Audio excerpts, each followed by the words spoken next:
Bonjour et bienvenue dans cette nouvelle leçon numéro 4 des pros de la souris.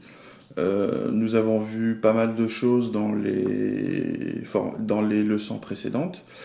Cette fois, nous allons regarder quelque chose de très intéressant. Nous allons aborder un thème, je pense que tout le monde va passer par là ou est déjà passé par là. Nous allons nous concentrer sur l'achat de l'ordinateur. Donc admettons que vous avez un ancien ordinateur, un vieux, vous voulez renouveler votre matériel ou vous voulez partir sur un nouvel achat, donc une nouvelle machine. Bon, comment il faut choisir? Est-ce que je vais voir un vendeur qui va me raconter n'importe quoi, qui va me vendre peut-être le produit sur lequel il a le plus de commission? J'en sais rien. Est-ce que c'est adapté à mes besoins? Est-ce que c'est le format que je veux? Voilà, donc on va aborder tous ces thèmes-là et on va apprendre aussi à déchiffrer les composants, à savoir qui est entre deux, par exemple, produits, quelle est la machine qui me correspond le mieux. Donc voilà. Par contre, nous allons commencer par, comme d'habitude, par un bref rappel. Nous allons faire une petite piqûre de rappel sur le système d'exploitation et l'ordinateur. J'insiste sur ça, bien sûr, parce que c'est à travers ça que nous allons un peu essayer de progresser pour apprendre la leçon d'aujourd'hui. Donc on va dire qu'on achète exclusivement un système équipé de Windows. Voilà pourquoi, pour des raisons pratiques, on ne va pas trop rentrer dans les détails. Aujourd'hui, il y a pas mal d'ordinateurs vendus sous autres systèmes d'exploitation. Nous allons faire, peut-être qu'on fera dans une autre leçon d'autres systèmes, mais aujourd'hui, on va exclusivement se concentrer sur Windows. Donc la machine que nous allons acheter aujourd'hui sera équipée de Windows 7. Voilà, donc c'est quelque chose d'acquis, on va le poser de côté et on va travailler avec le reste. Le reste, c'est le matériel, c'est l'ordinateur. Comme on l'a bien expliqué, l'ordinateur se compose de différents éléments, se compose d'un processeur. Un processeur, c'est une pièce qui fait les traitements. C'est l'équivalent d'une partie de votre cerveau, de la partie de votre cerveau qui fait les traitements, qui fait les calculs. Voilà, donc pour ça, notre ordinateur ou notre processeur a besoin d'une mémoire vive, c'est la RAM. Donc on a dit que tous les traitements passaient par cette RAM qui stocke les informations et qui les transmet ensuite au processeur pour les traiter et qui stocke après tous les résultats. On a dit qu'on avait besoin aussi d'un stockage pour pérenniser ces informations. Quand on éteint l'ordinateur ou quand on sauvegarde, pour ne pas perdre toutes ces informations, il faut qu'on les stocke quelque part et on les stocke dans un disque dur. Voilà. On a dit aussi que tous ces composants étaient reliés à travers la carte mère que vous voyez ici. Donc la carte mère, on a dit que c'était le socle, c'est une pièce électronique sur lequel vient se fixer les différents éléments de notre ordinateur. Donc jusque-là, normalement c'est acquis, on l'a vu dans les anciennes leçons, et on va attaquer.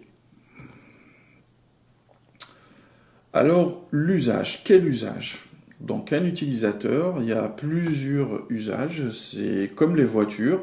Je vais acheter une voiture, pourquoi? Pour aller au travail tous les jours et faire quelques courses, pour ramener toute la famille en vacances, pour transporter des meubles.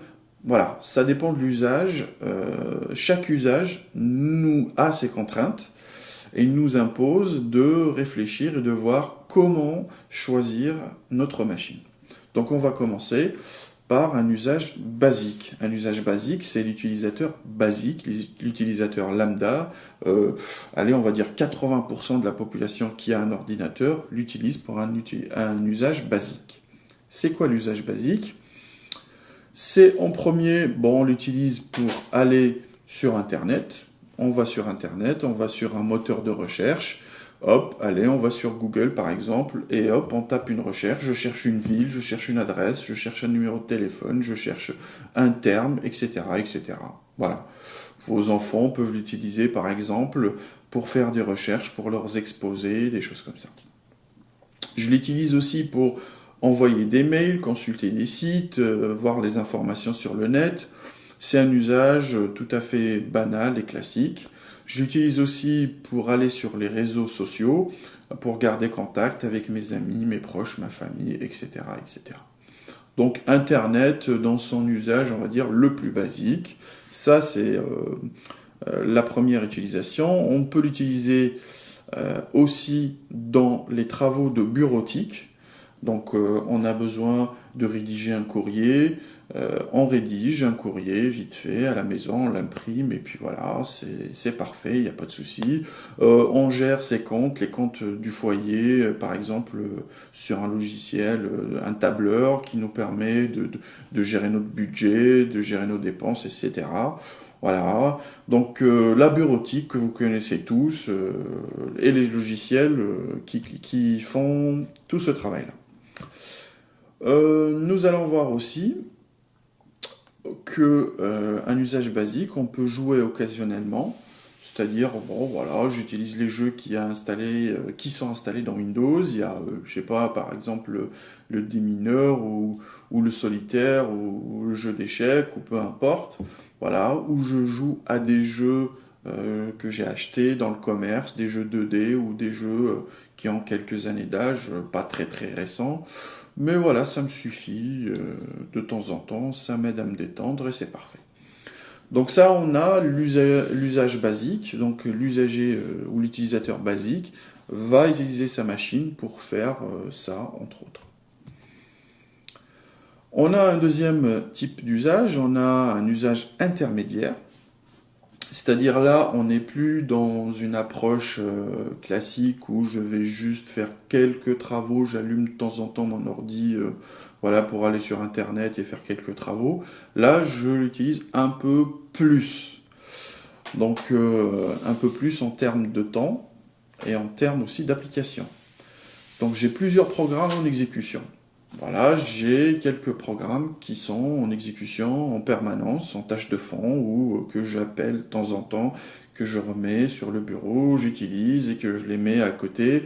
Voilà, donc ça consomme des ressources et voilà, ça modifie aussi le type de machine sur lequel on veut travailler. Je fais aussi quelques travaux d'édition de photos et de vidéos. J'ai des photos de famille que je veux retoucher. Il y a des yeux rouges. Vous savez, dans certaines photos, on a des fois les yeux rouges où la photo elle est surexposée ou sous-exposée. Ben, il y a certains logiciels qui m'aident à un peu retoucher ces photos. Je fais un peu de montage, je prends un film, voilà, je coupe une scène et puis voilà. C'est un usage intermédiaire des médias. Je l'utilise aussi pour quelques jeux en 3 dimensions, bien sûr. Quelques jeux que j'achète dans le commerce. Bon, je ne suis pas un mordu de jeux, mais j'utilise de temps en temps, j'aime bien jouer à un petit jeu pour me défouler en 3D. Voilà, donc ça c'est un usage intermédiaire. On va dire que il y a une grande partie de la population, bah, on a vu que c'était 80% à peu près de la population qui utilise, qui a un usage basique de l'ordinateur. On va dire qu'il y a peut-être 15% de la population qui l'utiliseront, qui auront un usage intermédiaire de leur machine.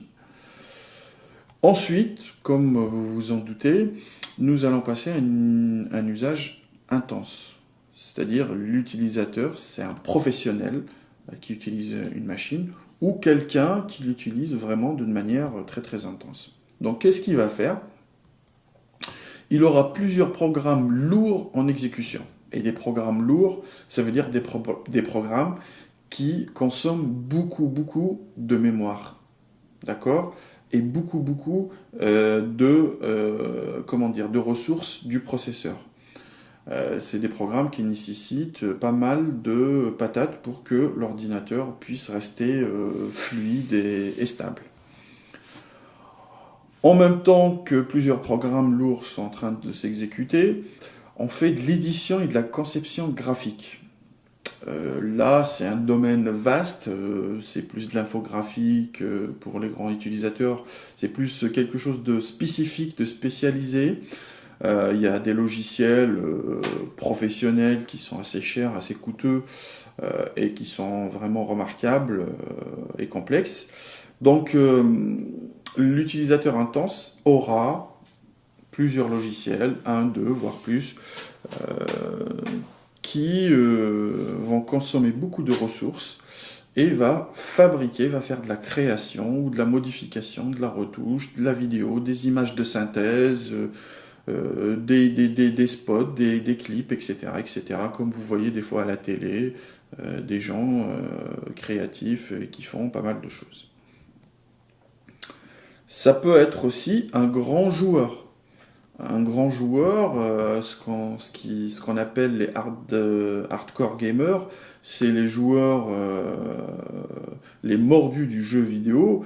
C'est la personne qui passe plusieurs heures devant le dernier jeu à la mode qui est sorti en 3D, qui consomme des ressources phénoménales et qui passe des heures et des heures et qui a besoin que ça soit fluide, que ça soit beau, que ce soit sur un grand écran, etc., etc. Donc ces personnes-là ont besoin d'une configuration qui est assez musclée et on va dire qui rentre dans cet usage-là.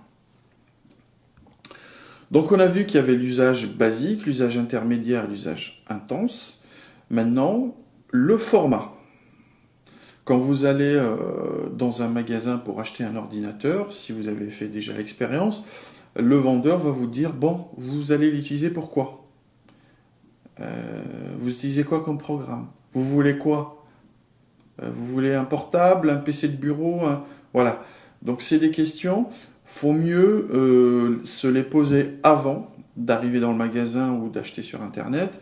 Vaut mieux se les poser avant. Après, voir quand on arrive dans un magasin ou quand on va sur un site, on sait ce qu'on veut. Donc les formats. Le format, il est très important, hein. Pourquoi il est important le format? Parce que le format, on va dire, je les ai séparés des usages, mais c'est quand même assez similaire. Par exemple, si je suis un grand nomade, voilà, j'ai besoin de mon ordinateur un peu de partout, au bureau, à la maison, chez des clients, à gauche, à droite, etc. J'aurai besoin de quelque chose de portable ou transportable. Je mets dans ma pochette ou dans ma serviette et hop, et je vais à gauche, à droite et je l'utilise. Donc je vais plus opter pour un format portable. Par contre, je suis à la maison. Par exemple, j'ai un petit studio.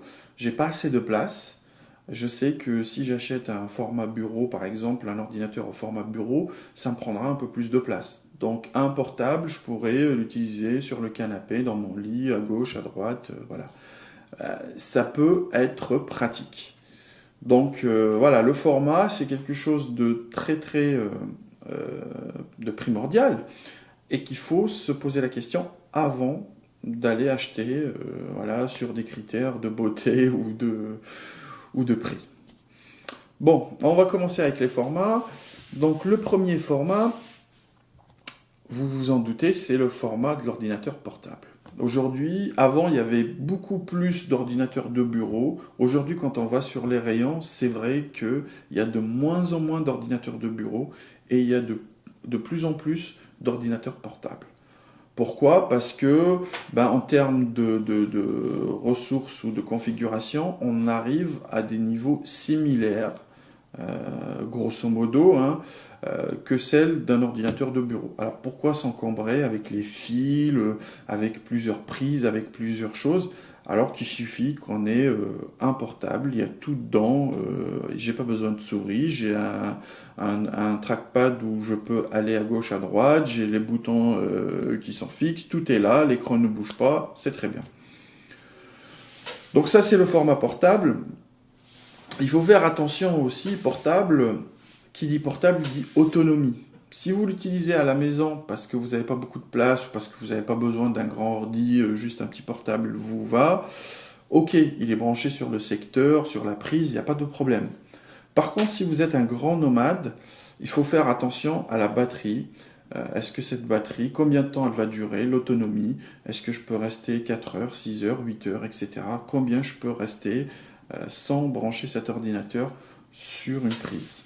Ça, c'est la première des choses. La deuxième des choses, c'est que cette batterie a une durée de vie qui est en général entre 2 et 4 ans.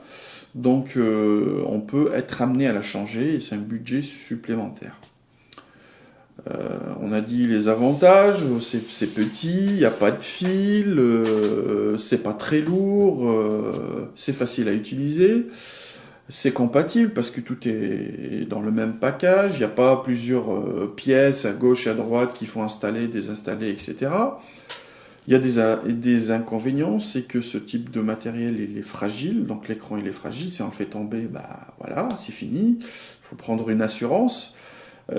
Il faut aussi faire attention parce qu'en cas de réparation, en général, ça coûte plus cher que l'achat d'un nouveau portable. Donc quand vous avez une panne, si c'est une panne matérielle, c'est une pièce qui tombe en panne, il y a de fortes chances pour que ce soit un truc, comment dire, irréparable. Ou qui coûterait tellement cher à réparer qu'il faut mieux rajouter 100 ou 200 euros et acheter un neuf. Donc voilà, il faut faire super attention. C'est des petits gadgets informatiques qui sont très fragiles. Voilà, et vu qu'on les déplace à gauche et à droite, il faut faire attention. Voilà, donc ça c'est pour les portables.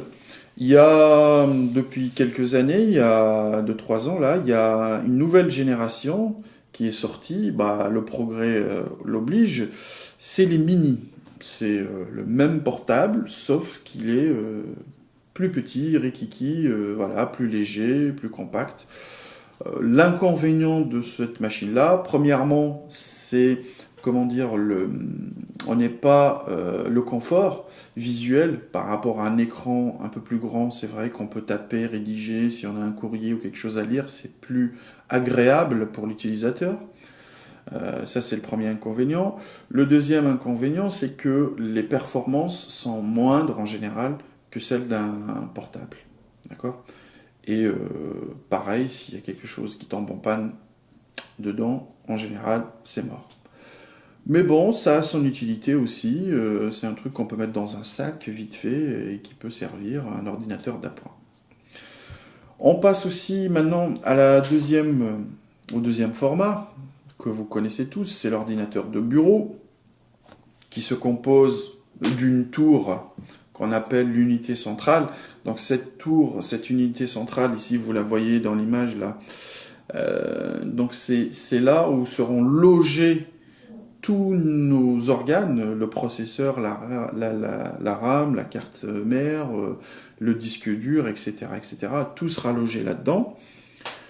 Et c'est vrai que il faut brancher, il y a des fils, il y a le fil d'électricité, le câble de la souris, le câble des baffes, le câble de l'écran, le câble du clavier, le câble d'internet, etc. Il y a beaucoup de choses à brancher, ça fait en général désordre, les femmes n'aiment pas beaucoup les câbles, c'est des nids à poussière. Et c'est lourd pour le transporter. Si on déménage ou si on a besoin de le changer, il faut vraiment prévoir pour le transport. Par contre, le désavantage, c'est que l'écran, il est grand. En général, c'est des écrans qui dépassent les 20 pouces. Donc c'est très agréable à travailler. On a le confort d'un clavier qu'on peut tirer vers soi, on peut pousser, on peut changer le clavier, on peut prendre n'importe quelle souris. C'est vrai que c'est un confort supplémentaire. Et la chose la plus importante, c'est que c'est facilement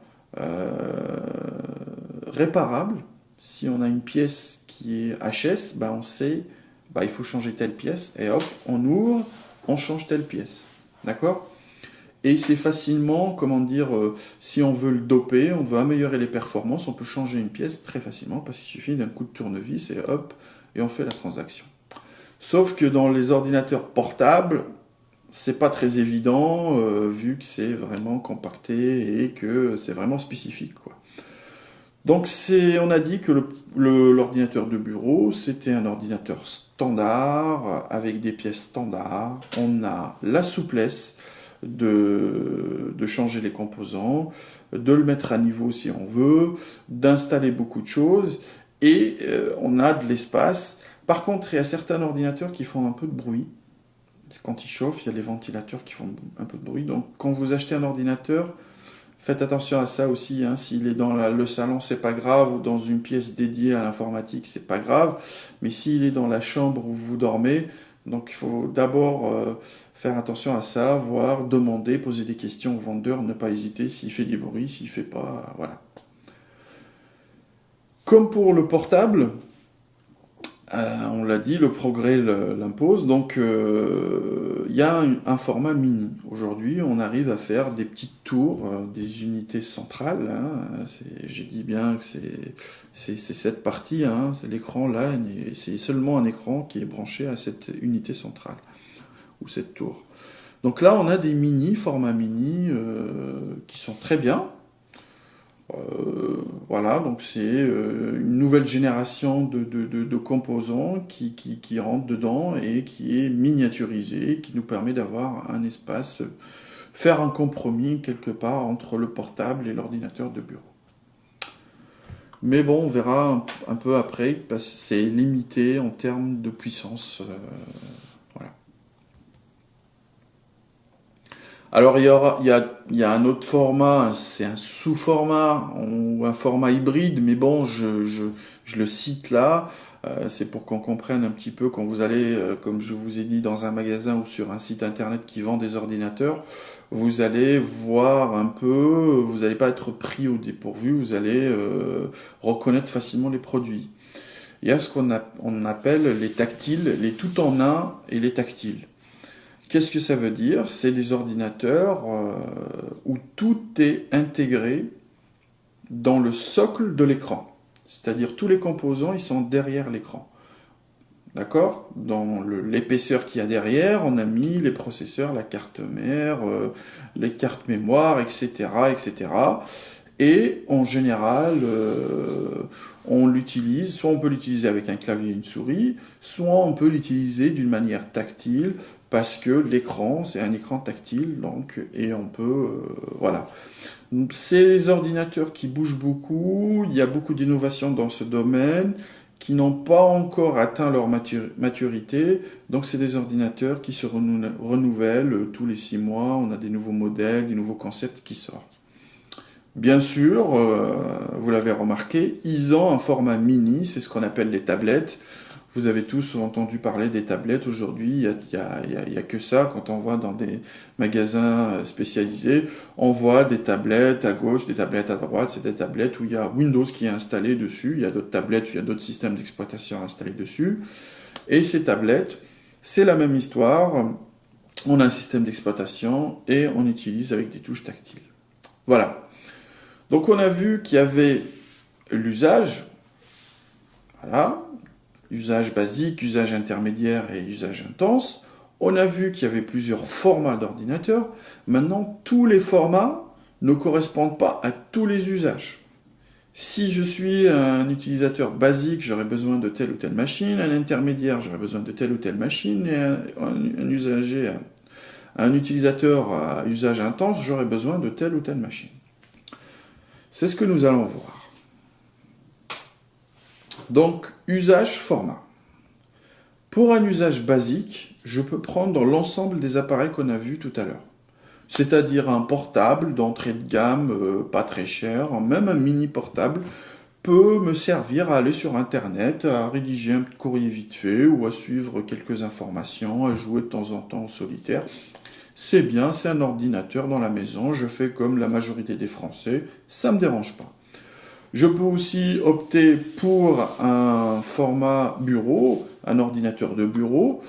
Voilà, c'est beau, ça fait un bureau, surtout si j'ai un bureau chez moi, ça fait intellectuel, ça fait beau, voilà, ça fait un peu de poussière à faire, mais c'est bien. Aussi, je peux, si je suis un peu frimeur, je peux opter pour un modèle tactile tout en un, voilà, pour frimer.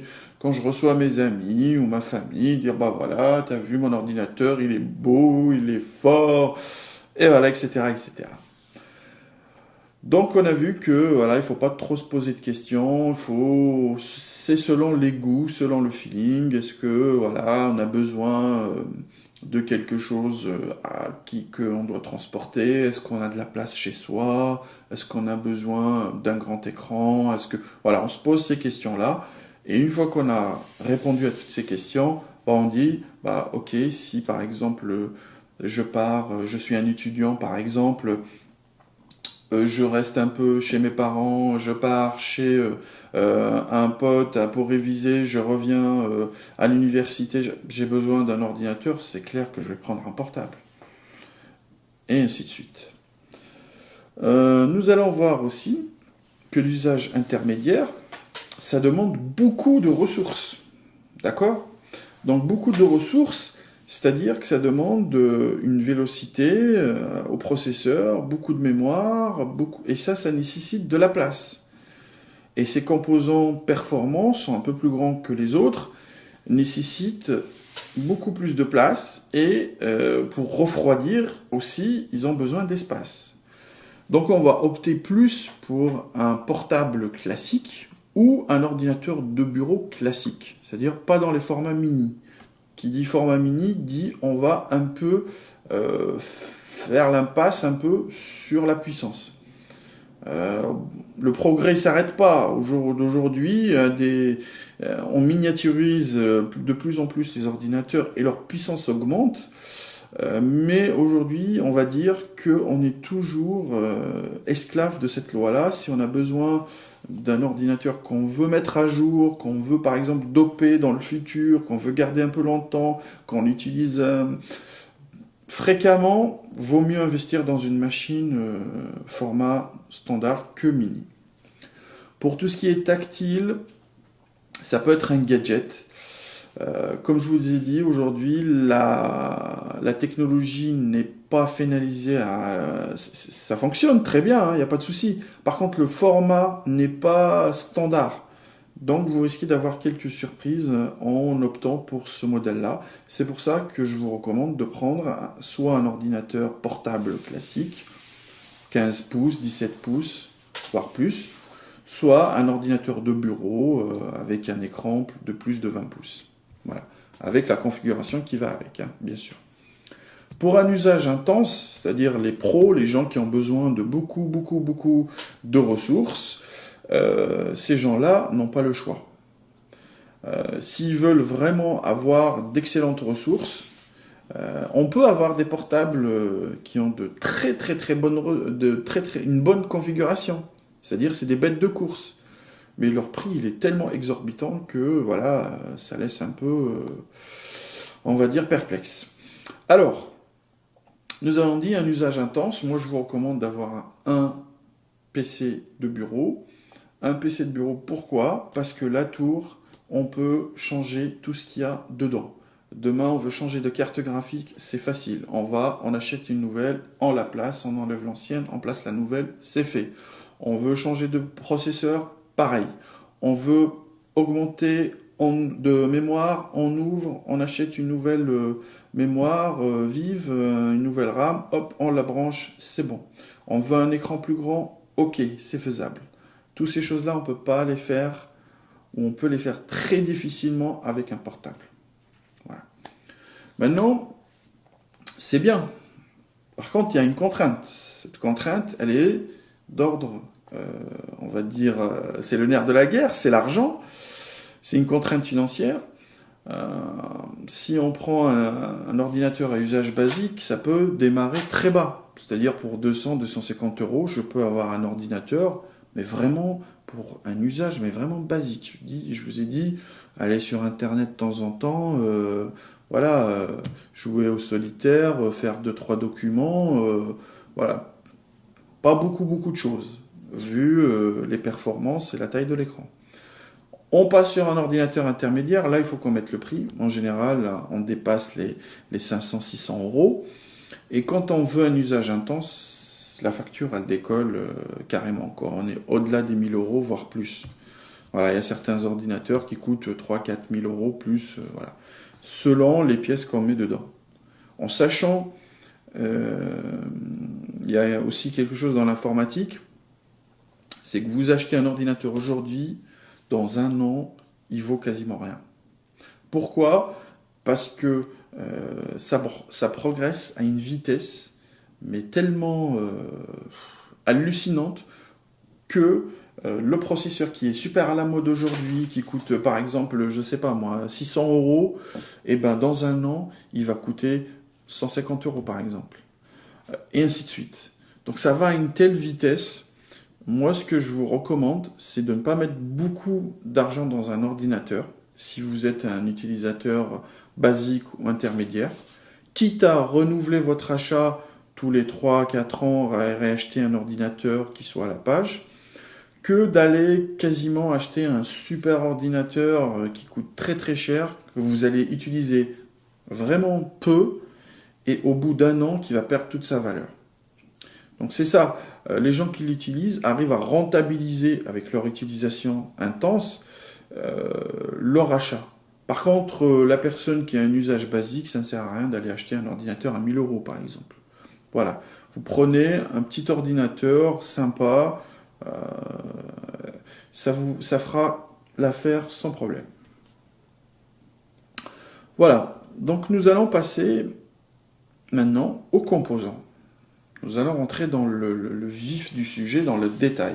Donc on a vu le format, l'usage, quel usage, le format, on a vu qu'il y avait plusieurs formats, on a vu comment on peut choisir entre l'usage et le format, comment on peut cibler tel ou tel produit. Maintenant nous allons voir, nous allons nous attarder sur les composants.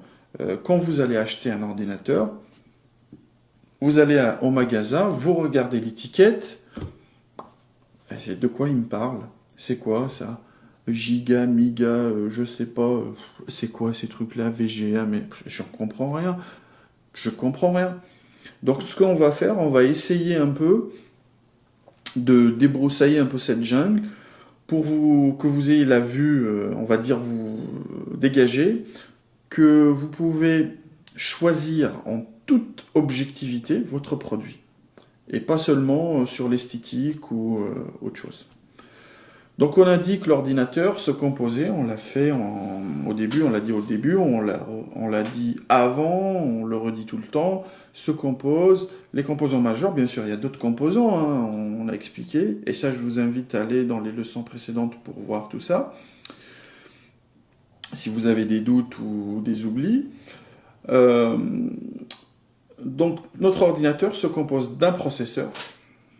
On a dit que c'était la partie, c'est le moteur, c'est ce qui fait tourner l'ordinateur, c'est la chose qui va faire les calculs, les traitements. C'est comme dans une voiture, c'est le moteur. On dit ce moteur, c'est un 2 litres, c'est un V6, c'est un V12, voilà.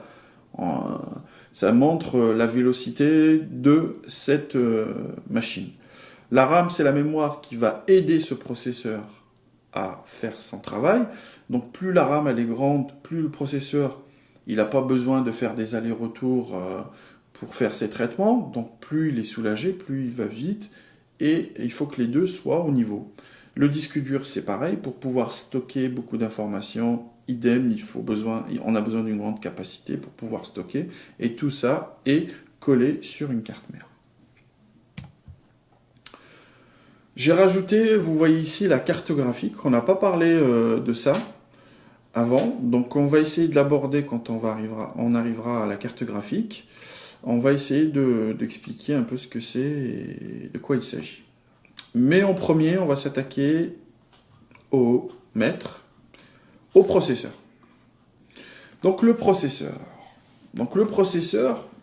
quand vous allez acheter un ordinateur, il y a deux fabricants de processeurs. Voilà. Vous allez n'importe où, pour les ordinateurs, il y a deux grands fabricants. Il y a AMD et Intel. Donc quand vous regardez l'étiquette d'un ordinateur, vous allez voir soit AMD, soit Intel. Intel machin chose, AMD machin chose. Voilà. Dans notre exemple, on a un AMD Athlon 2 et on a un Intel Core i7. Voilà. Ça, c'est les modèles. Mais le fabricant, c'est Intel ou AMD. Voilà. Il n'y a pas un mieux que l'autre. C'est vrai que Intel a beaucoup plus de pénétration dans le marché que AMD, mais les processeurs, il y a des bons chez Intel, il y a des mauvais. C'est comme quand je vous dis, vous faites la comparaison entre Renault et Peugeot. Il y a des modèles chez Renault qui sont mieux que certains modèles chez Peugeot, et l'inverse. On ne va pas dire Renault c'est mieux que Peugeot, et etc. Voilà. Dans votre tête, gardez qu'il y a deux fabricants, AMD et Intel. Comment on mesure la vitesse de calcul d'un processeur? On la mesure avec des gigahertz. Alors, qu'est-ce que le gigahertz? D'abord, on va s'intéresser au hertz. Le hertz, c'est un scientifique allemand de mémoire, si je me rappelle bien, qui a donné son nom à cette unité de mesure des fréquences. Donc quand vous allez, par exemple, vous écoutez une station radio ou la télé, cette station émet ses ondes à une fréquence de tant de gigahertz ou tant de hertz ou tant de... Voilà.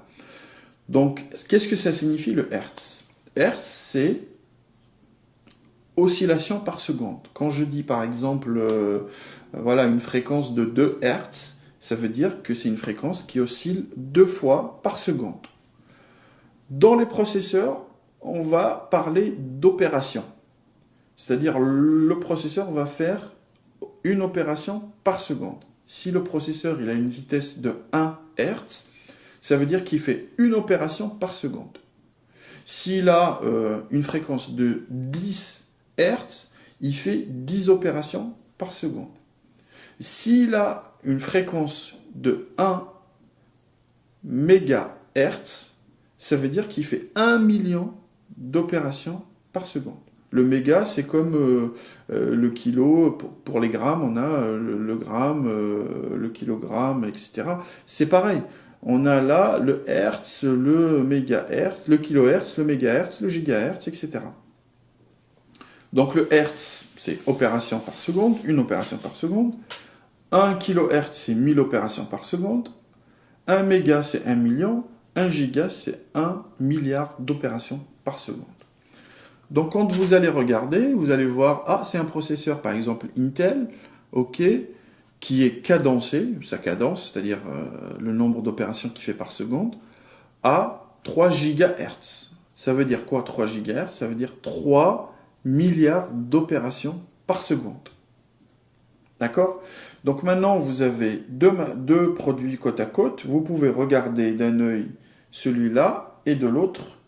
Hop, les deux produits ils ont le même processeur, c'est la même famille. Les deux, c'est Intel ou AMD. Mais celui-là, c'est un processeur qui va à 2 GHz et celui-là, il va à 3 GHz. C'est-à-dire celui-là, il fait 2 milliards d'opérations par seconde et celui-là, il fait 3 milliards d'opérations par seconde. Donc celui-là, il est plus véloce, il est plus rapide que celui-là. D'accord ? Donc voilà, j'espère que c'est clair pour vous la notion de Hertz. Donc on l'a utilisé dans les processeurs pour diverses raisons. Bien sûr, il ne faut pas oublier que je simplifie au maximum pour que tout le monde puisse comprendre. On a aussi une autre notion, les notions de cœur. Avant, qu'est-ce qu'on faisait jusqu'à maintenant? Les scientifiques, ceux qui inventent les processeurs, à chaque fois, ils arrivaient à augmenter leur vitesse. C'est-à-dire des processeurs, au début, leur vitesse était ridicule, quoi. Et au fur et à mesure, on a monté cette vitesse, monté. On est arrivé à des seuils où vraiment la température du processeur, elle est vraiment très très grande et ça ne fonctionne pas très bien. Donc les scientifiques ont trouvé une astuce. Ils ont dit, puisque nous, on n'arrive pas à fabriquer ou difficilement à fabriquer des processeurs plus vite, pourquoi, puisqu'on arrive à miniaturiser, pourquoi on ne ferait pas plus de processeurs, de sous-processeurs dans le même processeur? Donc au lieu que ça va très vite, au lieu par exemple que je prenne quelqu'un qui court très vite, eh ben, je donne l'opération à plusieurs personnes où chacun court aussi vite que le premier, mais sur une distance plus petite. Et comme ça, j'aurai un gain de temps. C'est pareil. Donc dans les processeurs, les scientifiques, ils ont réussi, par exemple, à mettre dans la même surface 2 cœurs. Que chaque cœur peut faire le même traitement à la même vitesse que celui d'avant. Imaginons, là j'ai un cœur qui fonctionne à 2 GHz, c'est-à-dire qui fait 2 milliards d'opérations par seconde. Et là, j'ai 2 cœurs qui font la même chose, c'est-à-dire 2 gigas d'un côté et 2 gigas de l'autre. Ils ne vont pas aller à 4 gigas, voilà, c'est théorique, mais ils vont aller plus vite que le processeur de 2 gigas à un seul cœur. D'accord? Pourquoi? Parce qu'au lieu que celui-là fasse le travail de A à Z, eux, ils vont se répartir le travail. Et quand on se répartit le travail, on le fait plus vite. Voilà. Et ça, on appelle les processeurs qui ont 2 cœurs, on les appelle des bicœurs. Et ceux qui ont plusieurs, on les appelle les multicœurs. Donc aujourd'hui, les scientifiques arrivent à en caser de plus en plus de cœurs dans les processeurs. Donc dans les machines de grand public, aujourd'hui, on peut arriver à même 8, voire plus, de cœurs dans un même processeur, dans le même espace. Donc je vous laisse imaginer ce que ça donne comme efficacité et rapidité. Bien sûr que les logiciels qui utilisent ce cœur doivent prendre en compte cette donnée. C'est-à-dire si un logiciel a été créé pour être exécuté par un multicœur, sera nettement plus rapide qu'un logiciel qui a été créé pour fonctionner sous un processeur à un seul cœur.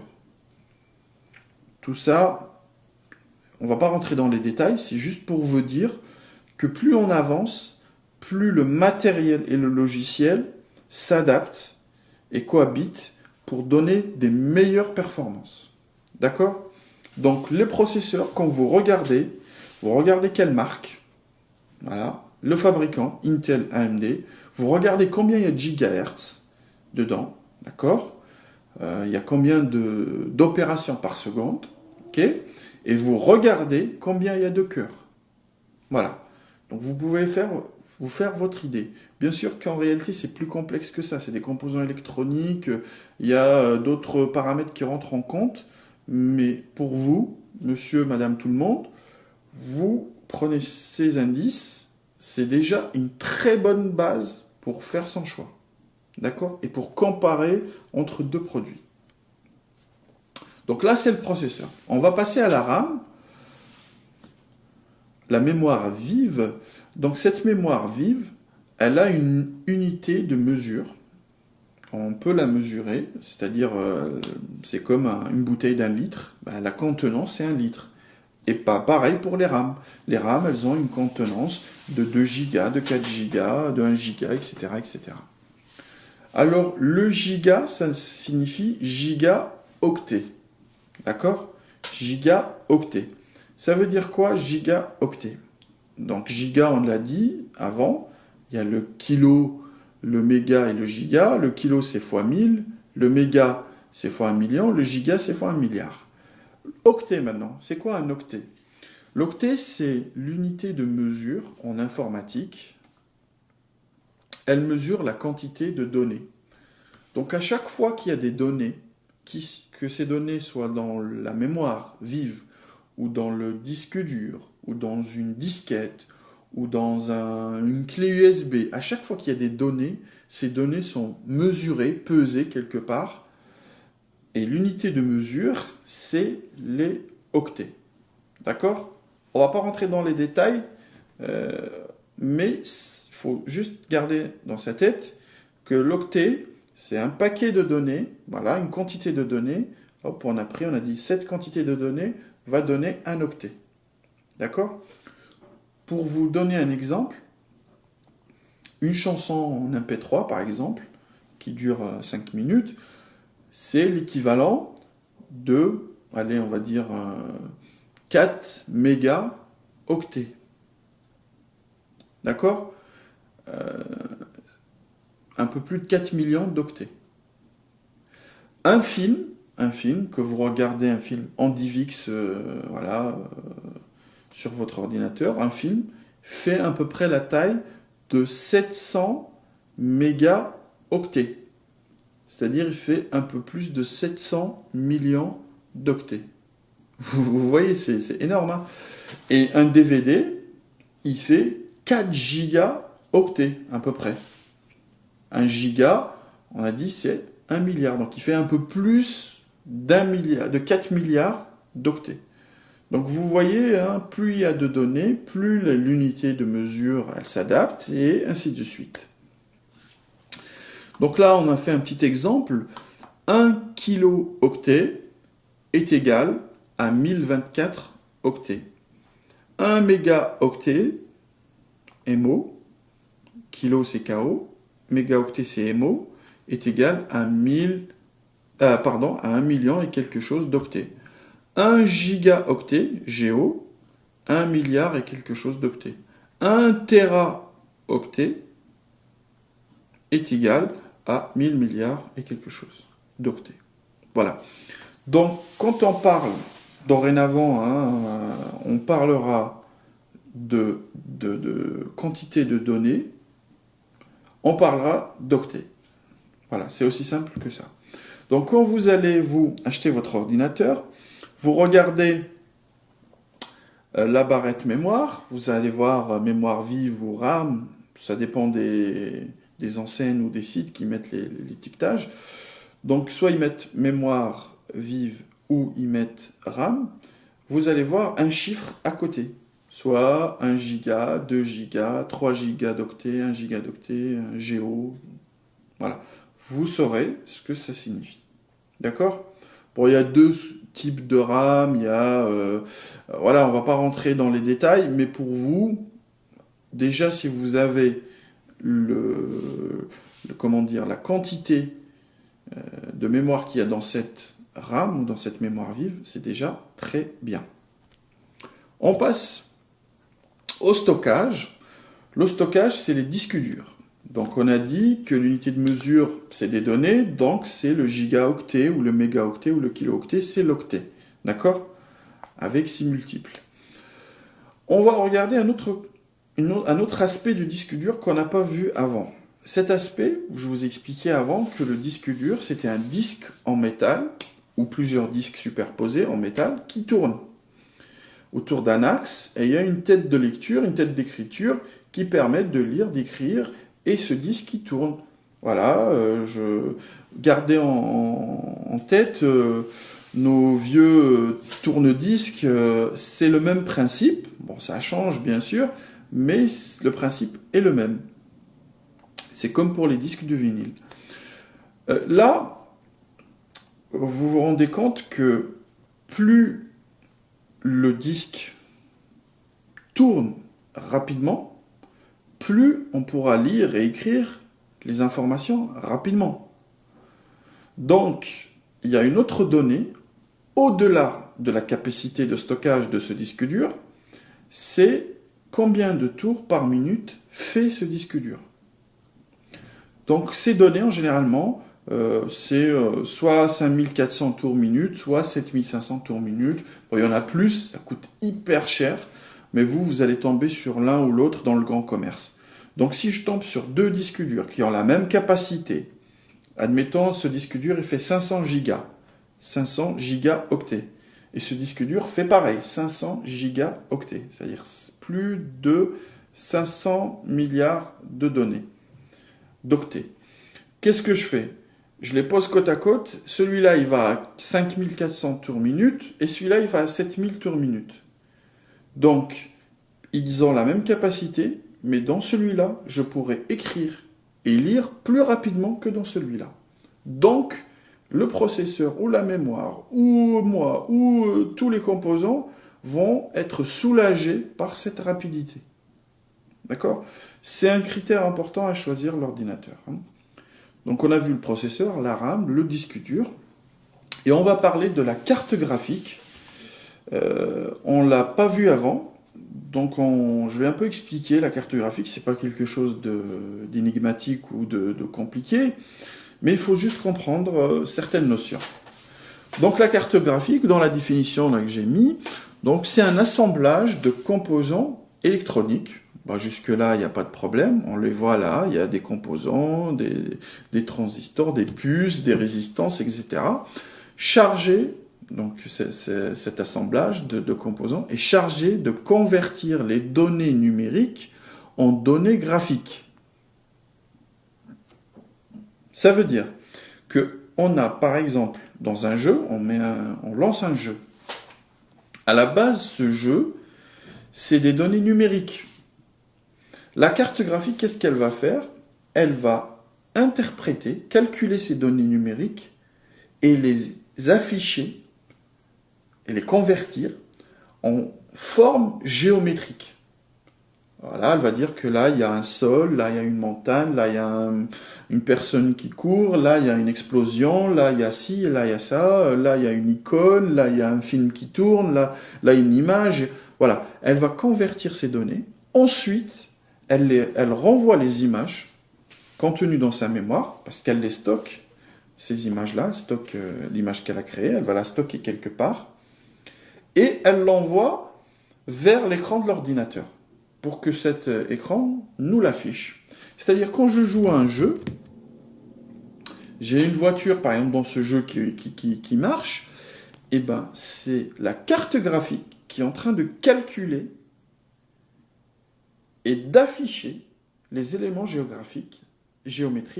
Tac, tac, voilà, il y a une montagne, il y a une voiture, il y a un reflet, il y a une couleur rouge ici. Elle m'affiche tous ces données sous forme graphique. Donc c'est ça le rôle de la carte graphique. Bon, elle a une mémoire. Bien sûr, si vous voyez bien la carte graphique, c'est un processeur dédié au calcul graphique. Voilà. Donc ça, c'est juste entre parenthèses, c'est un processeur qui ne fait que des calculs graphiques. Bon, je ferme la parenthèse. Ce processeur a besoin de mémoire. Donc il a une mémoire interne ou partagée, on verra par la suite, pour fonctionner. D'accord ? Donc la carte mémoire, c'est le composant électronique chargé de convertir les données numériques en données graphiques. Ensuite, renvoie les images contenues dans sa mémoire vers l'écran de l'ordinateur. Donc l'unité de mémoire, on l'a vu que c'était le méga ou le giga, mégaoctet ou gigaoctet, des fois j'oublie de dire octet, mais c'est MO ou GO, mégaoctet ou gigaoctet, c'est-à-dire en millions d'octets ou en milliards d'octets. On a deux spécificités. On a les cartes séparées de la carte mère. Carte graphique séparée de la carte mère, c'est une pièce qui peut se clipser ou se déclipser de la carte mère. C'est une pièce séparée. D'accord ? C'est pour ça, dans les ordinateurs de bureau, on peut changer la carte graphique. Quand elle est séparée, on peut enlever l'ancienne et on met la nouvelle. Voilà. Et dans les modèles d'entrée de gamme, pour faire des économies, parce que cette carte, elle est coûteuse, et plus elle est puissante, plus elle est coûteuse, et elle peut facilement valoir le prix d'un ordinateur, quand on prend un modèle récent, puissant. D'accord ? Il y a même des modèles où ils ont deux cartes en simultané qui travaillent ensemble. Donc voilà, pour vous dire la patate et la puissance que ça envoie. On a le modèle qui est intégré dans la carte mère. Vous voyez ici la carte mère, il y a les emplacements pour plusieurs composants. Et dans cette carte mère, nous avons l'emplacement de la partie de la carte graphique qui est intégrée dans cette carte. C'est-à-dire, elle fait partie de cette carte mère et on ne peut pas les dissocier physiquement, on ne peut pas l'enlever.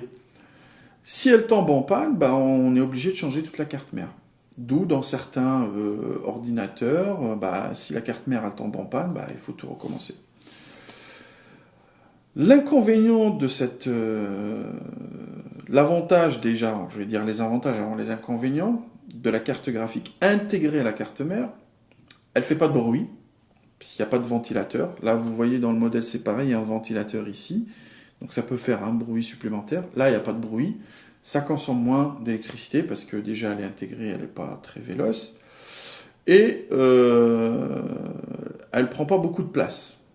Donc ça convient bien à des petits appareils ou des appareils compacts ou mobiles ou des choses comme ça. Les inconvénients, c'est que si elle crame, on ne peut pas la changer. Il faut changer tout, toute la carte mère. Le deuxième inconvénient, c'est elle prend sa mémoire dans la mémoire, dans la RAM, dans la mémoire vive. C'est-à-dire, c'est partagé. La mémoire vive, elle est partagée. Au lieu que ce soit que le processeur qui l'utilise, il y a une partie qui est utilisée par cette carte graphique. Donc, déjà, elle n'a pas beaucoup, puisqu'ils sont obligés de partager cette mémoire, d'une. Et de deux, ça ne peut pas faire beaucoup de choses, vu que voilà, c'est une petite configuration, un petit volume de mémoire, de données, donc elle ne peut pas faire de grands calculs. Donc si on veut jouer à un jeu récent où on veut vraiment faire du traitement d'images, images de synthèse, ou faire du montage vidéo complexe, des choses vraiment lourdes, on est obligé d'avoir une carte graphique séparée et une costaud. Donc voilà, carte graphique, c'est le composant qui transforme les données numériques en données graphiques. Voilà, il nous balance sur l'écran. Il a une mémoire soit partagée s'il est intégré, soit dédiée s'il est séparé, qui se calcule en mégaoctets ou en gigaoctets. Et cette carte, comme on l'a dit précédemment, peut être intégrée à la carte mère ou séparée. Donc je pense que c'est bon, on a fait un peu le tour de la carte graphique. Il y a plusieurs modèles, il y a plusieurs types, il y a plusieurs formats. Si par exemple vous voulez acheter une carte graphique, en plus, si vous avez un ordinateur de bureau, vous voulez acheter une carte graphique pour augmenter les performances, il faudrait s'assurer quel format, quel type on peut mettre dans cet ordinateur. Donc on a vu les composants. Bien sûr, il y a d'autres composants qui rentrent en compte. Il y a le lecteur ou le graveur de CD, DVD. Aujourd'hui, c'est en standard. Il y a la taille de l'écran. Il y a aussi la carte son. En général, aujourd'hui, elle est intégrée dans la carte mère, mais elle peut être séparée. Mais je vous dis des choses qui ne sont pas... Là, ce que je vous raconte, c'est pas primordial. C'est pas ça qui va décider ou arrêter votre choix à ce produit-là ou à ce produit-là. C'est des choses qui viennent en plus. Et des fois, les vendeurs, ils jouent un petit peu de ça, ils vous enfument avec des choses qui ne sont pas essentielles pour définir un bon produit par rapport à un autre. Donc gardez en mémoire le processeur, la mémoire vive ou la RAM, le stockage, le disque dur, la carte graphique. C'est les 4 éléments qui coûtent le plus cher dans votre ordinateur. Et c'est eux qui vont déterminer le prix. Il y a aussi la diagonale de l'écran. Plus la taille de l'écran est grande, plus le prix est grand. Mais ça, je pense que vous l'avez compris même avant que je l'explique. Et ça ne sert à rien de l'expliquer. Il y a d'autres aspects. Si je veux un graveur, je veux un lecteur Blu-ray, je veux un tuner TV, je veux ci, je veux ça, c'est des options qui se rajoutent en plus. Mais la base pour garder un ordinateur viable, utilisable, très longtemps et adapté à nos besoins dans le format qui nous convient, c'est les 4 choses, en plus de la taille de l'écran, qu'il faut garder en mémoire. Bon, nous allons faire maintenant, nous allons donner des exemples concernant les usages basiques, usages intermédiaires et usages intenses, des différents composants qu'on a vus. Le processeur, par exemple, pour un usage basique, je peux prendre un ordinateur en monocœur ou bicœur, c'est-à-dire un processeur qui est en monocœur ou bicœur, c'est-à-dire qui a un seul cœur ou 2 cœurs, à 1 giga 5 ou plus, c'est-à-dire qui fait 1,5 milliard d'opérations par seconde ou plus. Voilà. Donc ça veut dire que je peux prendre, comme on l'a vu précédemment, un petit portable ou un plus grand ou un ordre. J'ai l'embarras du choix. Un usage intermédiaire, il faut absolument prendre aujourd'hui un bicœur minimum avec minimum 2 gigas. Voilà, il faut voir un peu plus. Pour un usage intense, il faut prendre un multicœur avec 3 gigas et plus. Voilà. Donc, un bon processeur, c'est comme dans une voiture, il faut un bon moteur. Si on veut faire de la compétition, on veut faire, voilà, il faut un très bon moteur. C'est pas le même moteur qu'on met dans une Formule 1 ou une voiture qui fait du rallye, et le moteur qu'on met dans la petite citadine qui va être utilisée pour aller chercher le pain. C'est pas les mêmes moteurs, c'est pas les mêmes usages. C'est pareil ici. C'est pas les mêmes processeurs, c'est pas les mêmes usages. Donc pour la mémoire vive, la RAM, c'est la même histoire. Pour un usage basique, on peut se contenter de 1 à 2 gigas octets. Pour un usage intermédiaire, on va dire de 2 à 4 gigas. Et pour un usage intense, 4 gigas au plus. Plus on a de mémoire vive, plus le processeur sera soulagé dans ses traitements. D'accord ? Et si on a par exemple beaucoup de mémoire, allez, on va mettre 8 gigas de mémoire dans un ordinateur, et le processeur il est faiblard, ça sert quasiment à rien, parce que le processeur il n'est pas très rapide. Donc quand on le dote d'un grand... C'est comme si, allez, je vais vous donner un exemple pour mieux comprendre, on va dire que la RAM c'est le carburateur ou... voilà. Si on met un grand carburateur dans un petit moteur, bon, le moteur va avoir un peu de patate, mais pas plus. Mais si on met un grand carburateur dans un grand moteur, là, oui, les performances sont au rendez-vous. Et vice-versa. Si on met un grand moteur et on ne l'alimente pas bien en carburant, il va peiner. Et c'est pareil. Le stockage, le disque dur, donc pour un usage basique 250 à 500 gigas, c'est le standard, il n'y a pas de problème là-dessus, donc il n'y a pas de souci, ça suffit largement. Pour un usage intermédiaire, je vous conseille, bien sûr c'est des conseils que je vous donne, je vous conseille de prendre un disque dur à un peu plus de 500 gigas, comme ça vous ne serez pas à l'étroit. Si vous installez 2-3 programmes, vous copiez quelques films, quelques musiques, voilà, donc vous aurez de la place.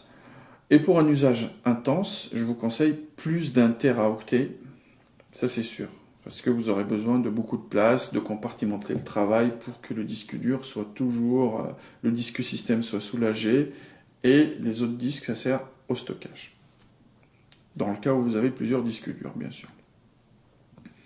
La carte graphique, pour un usage basique, j'ai pas besoin de performance extravagante. Donc, je me contenterai d'une carte graphique intégrée, ou même, je peux avoir une carte séparée de la carte mère, de 250 mégaoctets de mémoire et plus. Voilà. Moi, ça va faire juste. Aujourd'hui, pour faire tourner Windows, il faut quand même un peu de patate. Pour un usage intermédiaire, il faut absolument une carte séparée, une carte graphique séparée de la carte mère, de 500 mégaoctets à 1 giga de mémoire. D'accord ? Et pour un usage intense, il faut une ou plusieurs cartes graphiques séparées de la carte mère, avec une mémoire de plus de 1 giga. Donc aujourd'hui, on arrive à mettre 2, voire plus, cartes graphiques dans le même ordinateur et qui travaillent en parallèle. C'est le même principe que je vous disais tout à l'heure pour les processeurs, c'est-à-dire on rajoute les cœurs, là on rajoute les cartes graphiques et ça soulage. Donc vous voyez là, selon ce qu'on choisit, les performances vont être petites, moyennes ou bonnes, voire très bonnes. Voilà. Donc plus on a besoin de performance, c'est-à-dire on a besoin de force dans le processeur, d'espace dans la mémoire et le disque dur, de calcul de graphie, de calcul graphique, on aura besoin de plus de performance. Et ça bouffe énormément d'électricité d'une part, et ça coûte très cher. Donc voilà. À vous de vous faire votre propre idée de ce que vous voulez, qu'est-ce que vous souhaitez faire de votre machine et comment vous allez vous y prendre. Donc là, on a fait une petite comparaison. On va faire, une petite comparaison avec 3 modèles que j'ai pris au hasard sur Internet. Voilà, j'ai pris au hasard, hein, j'ai pas fait... c'est pas les meilleurs ni les plus mauvais. J'ai pris au hasard sur un site pour juste qu'on puisse décortiquer ces annonces pour voir un peu où sont les éléments et comment on compare les uns aux autres. Donc là, j'ai mis les prix. Voilà, ce portable, il coûte 450 € environ, celui-là 900 €, et ce PC de bureau coûte 700 € environ. Donc, dans la fiche technique, quand on se met sur l'étiquette, on arrive à lire HP 620 15,6 pouces. Bon, HP, c'est le fabricant de l'ordinateur, donc il a été fabriqué par la société HP. Son modèle, c'est le 620, et il a un écran de 15,6 pouces. Voilà. Donc ça, déjà, c'est pas très difficile. Maintenant, quand on rentre dans l'annonce elle-même, on voit que le processeur, déjà là, on a mis le point sur le premier point, sur le premier organe, le processeur, c'est un Intel, donc la marque c'est Intel, c'est pas AMD. Pentium, voilà, c'est un T4500, et sa vitesse, regardez là, 2,3 GHz, c'est-à-dire qu'il fait 2,3 milliards d'opérations par seconde. La mémoire vive ou la RAM, le deuxième organe, 4 gigaoctets, c'est-à-dire plus de 4 milliards d'octets. Le stockage, il faut comprendre le disque dur, 500 gigaoctets. Et on a expliqué tout à l'heure que le disque dur avait une vitesse de rotation, et cette vitesse déterminait un peu la rapidité de ce disque. Donc là, on a 5400 tours minute, c'est pas génial, c'est le minimum, on va dire. Et là, on voit Intel GMA, c'est quoi ça? Ça, c'est la carte graphique. Et on voit bien que c'est une carte Intel qui est intégrée dans la carte mère. Donc, c'est pas une carte graphique dédiée, c'est une carte intégrée. Combiné lecteur-graveur CD-DVD, c'est-à-dire qu'il y a un lecteur et graveur CD-DVD dedans. L'écran, il fait 15,6 pouces et c'est du LED. C'est la technologie LED. Bon, alors, on voit bien que c'est un ordinateur d'entrée de gamme. Bon, le prix n'est pas excessif. Et les composants dedans, c'est des composants, on va dire, d'entrée de gamme. Donc ça, par exemple, si moi j'ai une utilisation basique, un ordinateur comme ça, je peux le garder 2 ans tranquillement, 3 ans, voire 4 ans, sans, dans mon usage quotidien, ça ne va pas me poser de problème. On passe au modèle 2. Donc c'est un Sony avec tous ces lettres et chiffres là. Ça veut dire quoi? C'est un modèle Sony, c'est la société Sony qui a fabriqué cet ordinateur, et ça, c'est le nom du modèle. Bon. Le processeur, c'est ce qui nous intéresse, nous. Intel Core i5 480M 266 Go. Là, on a toutes les informations. C'est un processeur de la famille du fabricant Intel. C'est un Core i5, ça c'est le type de ce processeur. 480M, c'est sa mémoire. Et sa vitesse, elle est de 2,66 GHz. Ça veut dire qu'il fait 2,66 milliards d'opérations par seconde. Donc on voit là les deux processeurs. Celui-là, il est plus récent et un peu plus véloce que celui-là. La mémoire vive, elle est pareille. 4 Go, 4 Go, octets, c'est, on va dire, un standard. Pour l'instant, il n'y a pas de problème. Le stockage, on a 1 Teraoctet. Là, on avait 500 gigas. Là, on avait 500 milliards. Là, on a 1000 milliards, c'est-à-dire le double. Donc, 2 fois le disque dur. Et la vitesse, elle est de 5400 tours minute, 5400 tours minute. C'est pareil. La carte graphique, c'est une ATI Mobilité Radeon HD 5650. Donc on voit bien que celle-ci, elle est détachée, la carte graphique est détachée de la carte mère. Et elle a une mémoire à elle toute seule, en plus des 4 Go, parce que celle-ci, elle partage les 4 Go avec le processeur, là, les 4 Go de la RAM. Celle-ci, elle ne les partage pas, elle a sa propre mémoire qui est de 1024 mégaoctets. 1024 MO, ça veut dire 1 Go. Octets. C'est plus d'1 million de mégaoctets. Donc c'est déjà pas mal. Combiné lecteur graveur CD-DVD, double couche, écran, voilà, donc ça veut dire qu'il y a un combiné, c'est un lecteur graveur double couche de CD et de DVD, donc vous pouvez mettre vos galettes CD-DVD pour les graver, en double couche, il n'y a pas de problème. L'écran, c'est un 17,3 pouces LED, donc on voit que la taille de l'écran ici, elle est plus importante qu'ici. Le prix, pareil, bon, Sony, ils sont en général un peu plus chers, mais nous, on regarde plus les composants, on ne va pas acheter ces produits-là, c'est juste pour la comparaison. Donc, on a 900 € ici, 450 €. C'est un peu justifié par les équipements qu'il y a dedans, qui sont un peu plus récents, la taille de l'écran, etc., la carte graphique, etc. Mais c'est un peu cher, je trouve. Sony, ils sont un peu chers. Bon, on passe au modèle de bureau, le PC de bureau.